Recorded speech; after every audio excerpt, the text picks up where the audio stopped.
बिस्मिल्लाहिर्रहमानिर्रहीम। उम्मीद करता हूँ कि आप सब खैरियत से होंगे। आज का जो टॉपिक है हमारा वो है what is a clause. So without wasting any time let's begin. A group of words in which subject and predicate contain is called clause.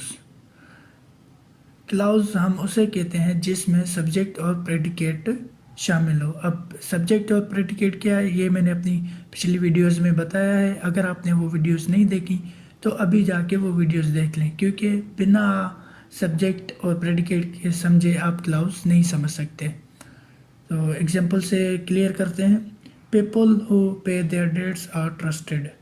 अब पीपल अब क्या है, सब्जेक्ट है हमारा, और ये पूरा क्या है, who pay their debts are trusted, ये पूरा हमारा प्रेडिकेट है।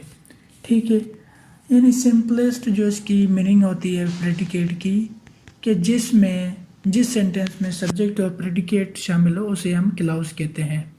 ठीक है, समझ गए होंगे। अब इनकी काइंड्स के बारे में पढ़ते हैं, इसकी कितनी काइंड्स हैं। There are two types of clause.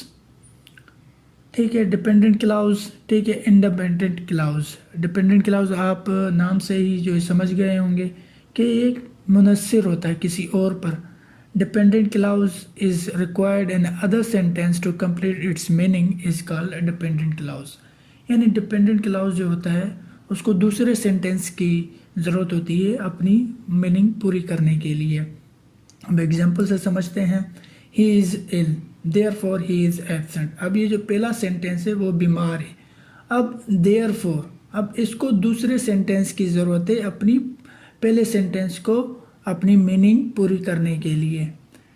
तो इसलिए अब देयरफॉर हमने लगाया, ठीक है, और इससे दूसरा सेंटेंस हमने स्टार्ट कर लिया। अब इसकी जो है पहले सेंटेंस की पूरी मीनिंग दे रहा है दूसरा सेंटेंस। तो इस किस्म के जो भी जुमले होंगे वो डिपेंडेंट क्लाउज होंगे।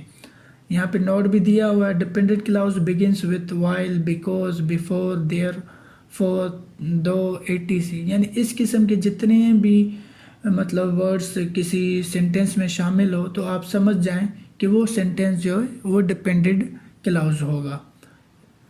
दूसरी जो है टाइप्स वो है इंडिपेंडेंट क्लाउज।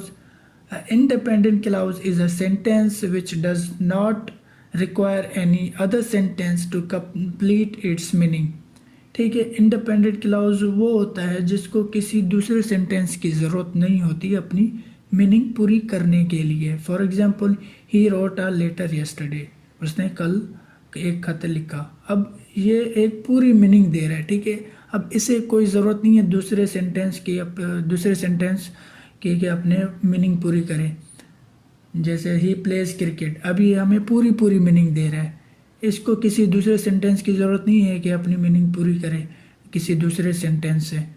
तो ये जितने भी इस किस्म के सेंटेंस हो जो पूरी मीनिंग दें वो समझ जाएं कि इंडिपेंडेंट क्लाउज है। मैं उम्मीद करता हूँ कि आप क्लाउज के बारे में समझ गए होंगे। तो प्लीज़ सब्सक्राइब माय चैनल, क्योंकि इसमें मैं इंग्लिश के बारे में वीडियोस बनाता हूँ जो आपको मदद देंगी अपनी इंग्लिश इम्प्रूव करने के लिए। तब तक के लिए अपना ख्याल रखें। अल्लाह हाफिज़।